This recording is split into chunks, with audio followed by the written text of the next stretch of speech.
foundation, I can just use it like that, right? If it's in your color. But on top of your foundation in this color, then I heard some strange voice from somewhere. Is that you? No. because I'm wearing for foundation today. This is Masih Alinejad. That's You what lost usually me. do on a quickie.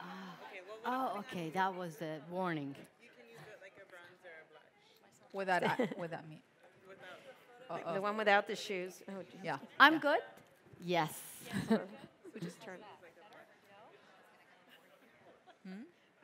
I think I'm going to talk on my own. My mic is on. Hello? Yes? I had any idea how to turn this on. I went, oh, there we go. I'll start over. I'm Diana Swain from CBC News. How about girl power? It's nice to see all of you. And I've been here for See? all of the discussions power. today. Somebody ruining my life here now. We're just going to marshal on. Don't worry, I'm too loud. I'm going to just keep them quiet. She has tons of energy, and I can't wait for you to hear more about Masih. This is Masih Alinejad. She's an Iranian journalist, activist. She's also the founder of the online movement called Even in exile, banned from home. Possibly again. I've got more microphones here than I normally have. See if that works. All right, we're going to start one more time. Hello. This is Masih Alinejad. Now I for sure got your name. I've had 3 goes at it. She's an Iranian journalist and activist. She's founder of the online movement called My Stealthy Freedom. Even in exile, banned from her home, she has persisted. She's undaunted, exposing human rights abuses in Iran, and doing that by building a revolutionary liberation movement that has since gone global. Masih, welcome. Basically, troublemakers. Thank you so much. And you know what, before we get going too far, I know that there is a friend who's been with you today. She has a hearing impairment. It's been a tough day for her because she hasn't been able to communicate with anyone but you, but I know you want to say hi. Thank you for mentioning that. She spent the 4 hours back there. Justin Trudeau gave his talk, and Angelina Jolie gave her talk, but my friend was not able to read lip sync. I want to say hi to my friend. سلام خوبی خوش اومدی این قسمت برای تو که منو نمیشنوی ولی میبینی و برای دخترای ایران که منو نمیشنون اما میبینن خوش اومدی Thank you. You don't even really have to know the language well to Sorry, know that was meaningful. because I didn't know to do the signing language in English. Now, hard to believe this, the Iranian government has tried to silence you. Your voice is stronger, though. Your energy and your passion is stronger, and you've used social media as a megaphone for yourself and for women around the world, irrespective of borders. So let's begin with My Stealthy Freedom, which is such a fabulous name, but tell us what it means. For any Iranian woman, when you say stealthy freedom, they understand it. Because we, the women of Iran, have been told not to do a lot of things. Dancing, singing, showing our hair. But we do everything that we are told not to do in stealth, in secret. In my opinion, stealthy freedom is not going to scare the government. Because, you know, you have your own freedom. You're not making trouble. You're not making noise. One day, when you start to talk about your stealthy freedom loud and talk directly to the government of Iran that this is my right. Why should I take off my scarf in stealth? Why should I dance in secret? Why should I, you know, sing solo underground? This is my right. So that is why I launched a campaign called My Stealthy Freedom, because I knew that all women in Iran know the word stealthy, yavashaki thing. And I invited women to talk about their stealthy freedom, to be loud, and to show their hair. And now the campaign is beyond that. It's not an online movement. And it would be such a crying shame to hide this hair, because I have hair envy right now. I couldn't hide them. I couldn't hide. I always say that I have too much voice, too much hair. I am too much of a woman. But the thing is, it's not about hair. It's not about a piece of cloth. It's about my dignity. Let me just be honest with all of you. Every time I go everywhere, I carry my people on my shoulder. I carry my country with me.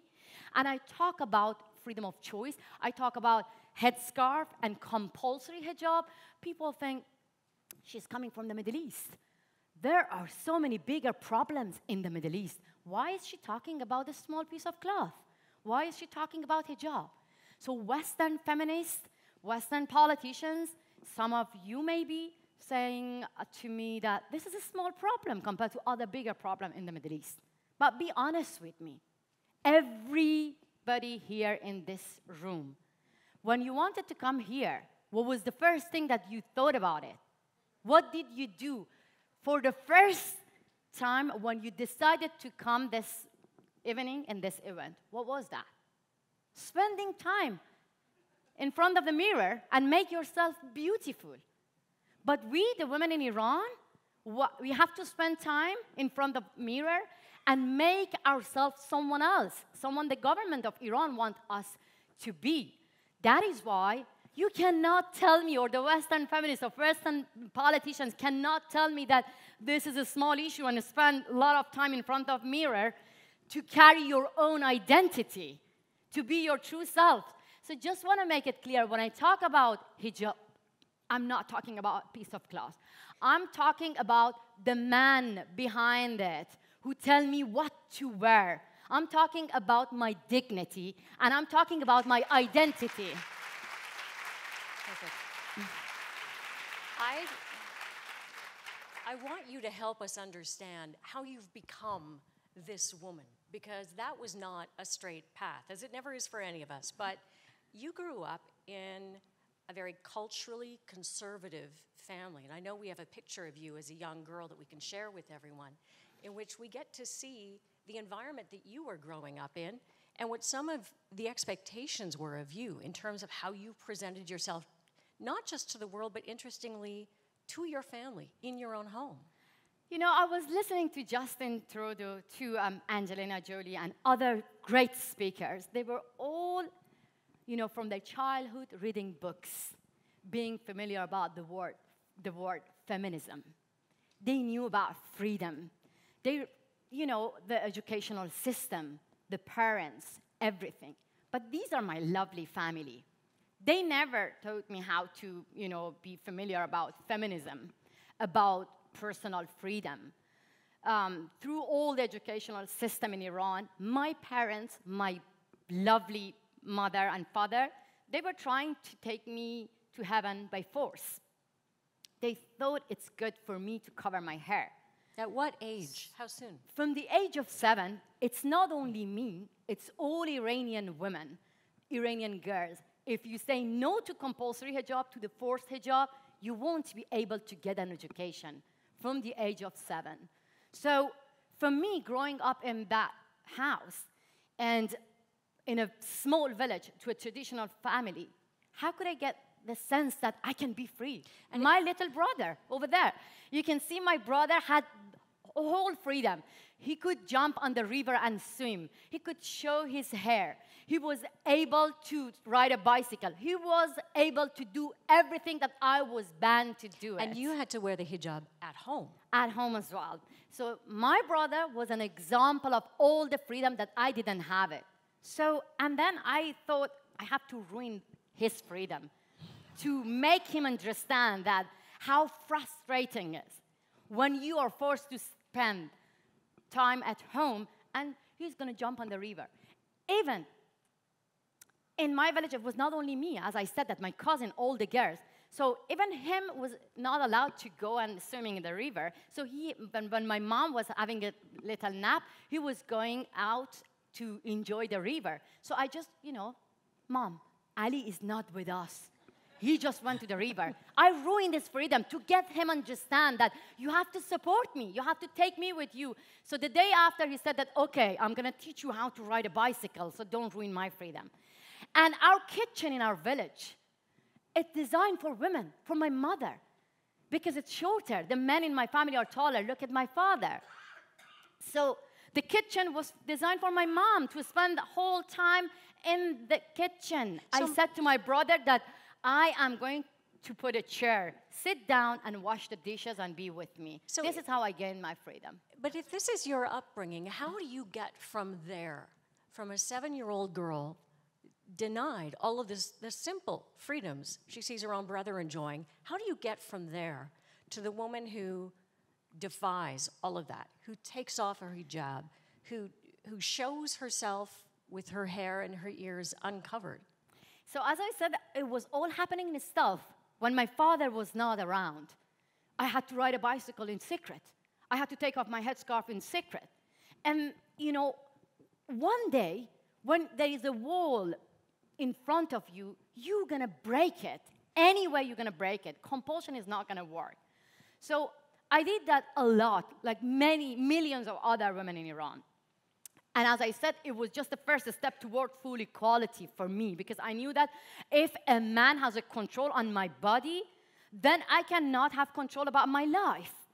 So I started to write about this issue in private, in a private blog, which my name was not even there.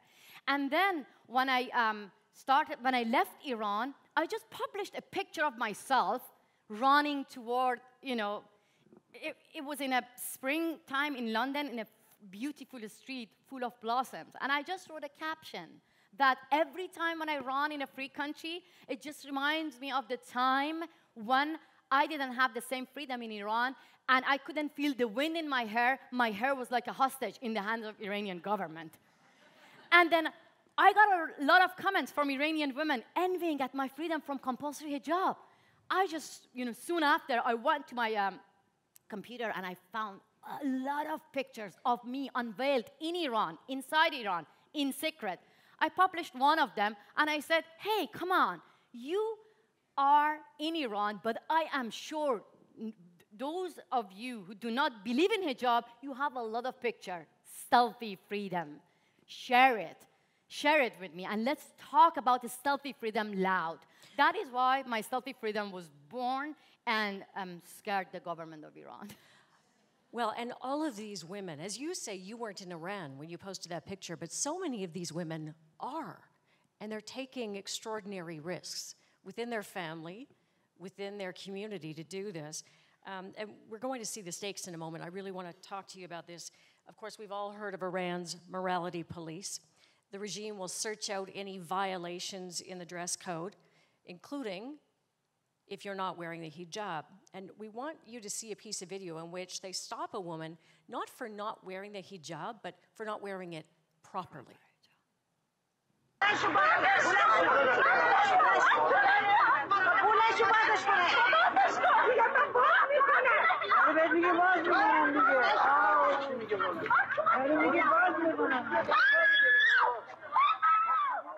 You know, that scream is just for you.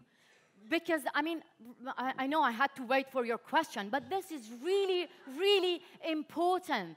Because all the Western media, when they hear a woman got acid attacked in the Middle East, or women got arrested by morality police, they cover the story. But that is scream saying that we resist morality police. We are fighting for our freedom, and we don't want to get to that morality police van. Every year, the police of Iran arrest, you know, millions of women in public. According to the police of Iran, within a year, 3.6 million women were arrested, warned, and stopped and fined in public just because of having inappropriate hijab. But now, when I ask women that, so whether we protest against compulsory hijab or not, we get arrested. We get fined. Police, confiscated 40,000 cars only in 8 months. Why? Because women were driving unveiled inside the car. So I asked women of Iran, what we can do? Let's just talk about it. And women started to film the morality police and send it to me. In only 1 month, I received 20 videos of women from the morality police van inside the car. And you're not just watching this bravery from afar. You've lived that. You were thrown in jail at the age of 19 while pregnant with your son. My son is amazing now. He was with me. But when I was pregnant, when I got into jail, it was not because of hijab. It was because I wanted to solve bigger problems. So in that time, I thought, you know, I'm going to carry the hijab. it's not important. I'm going to solve like political problem. And I became a parliamentary journalist. Every time, you won't believe me, any time when I ask political question, you know what was the first thing that I heard? First, cover your hair, then ask your question. So those governments who do not let you to solve a small problem, they won't allow you to solve bigger problems. When they don't let you to make decision about your head and control your head, they're not going to allow you to control what's going on inside your hair. And that is why I changed my, being a political journalist to talk about my body, my identity, my personal freedom, to be my true self. But they have still, the Iranian government, found ways to attack you abroad. They spread, I mean, it's such a vile thing. I hardly even know how to say it aloud. They called you a heretic. They called you a whore, CIA operative. They even falsely reported on government media that you were raped in front of your son in a London subway, said you had taken drugs, you were undressing in public. All of this to humiliate you, to shame you, to silence you. And if that isn't all bad enough, you had no way of communicating to your parents who heard this that it wasn't true. But let me be honest with you, because I don't want to say that I'm strong, because I cried a lot. That's still strong. One day, my parents were just listening to the news, saying that your daughter was raped, and they were not even ashamed to make my teenager son involved, saying that Masih Alinejad was raped by 3 men in London, and her son was witnessing while his mom was raped. So I knew that that's going to break my mom and my father in my small village. I heard when they called me a whore, a prostitute. So while I was being attacked, there were a lot of women in Iran sending me videos, photos, and saying that, thank you for being our voice. Masih, if they call you a whore, don't worry. We're going to make a campaign, say that we all are whore. If you think talking about my freedom means being a whore, yes, call me. But I am not a prostitute. I am not a whore. I am free. I'm a free woman. I want to talk about freedom of choice. I'm not even asking you to take off your hijab. My mom wears hijab. My sister wears hijab. What? What scares you? I just want to be free, and I'm not even attacking my mother and my father. I just want to walk shoulder to shoulder to them, with them, in my own country, and have freedom. That shows you that hijab is not a small issue. These governments want to control women through, compulsory hijab. And that is why they are not allowed my parents to come and visit me. And they hate me, and they call me ugly duckling. They don't even know the end of the story of ugly duckling. Not your parents, to be clear. And I want to make sure that people know that you have been able to communicate with your parents. You were able to talk to them and say this isn't true. Yeah, of course. I mean, from the beginning, my mother, when she heard the rape, fake rape news, she was scared, because in a small village, as a woman, when you're raped, some people might think this is your fault. I had to talk to my mother if it was true. The government of Iran should attack the British government and ask them to support me, not being happy on the news and say, yes, finally Masih Alinejad got raped. That shows the mindset of those governments. That you're happy? If it was true, you had to come and help me and be my voice and condemn it. Not just showing your happy face and say, yes, our enemy got raped. So that was the biggest mistake of Iranian government. They stopped doing that. They know anytime when they attack me, I get stronger and stronger. Let me tell you. Well, and I want to make sure we get to the Friday White Wednesday. This is really important, because I don't want to talk only about myself. The government of Iran, the Friday prayer, called not only me, all those women who wear white headscarf to protest against compulsory hijab, prostitute. You know what happened? I said, oh my God, before that it was only me, but now there is a huge number of women who are against compulsory hijab. These brave women, they are not prostitutes. They are brave women living inside Iran. They're putting themselves in danger to be heard. And the government of Iran calling them a prostitute, a whore, that shows that we are powerful. And we are scaring them. They don't have any logic.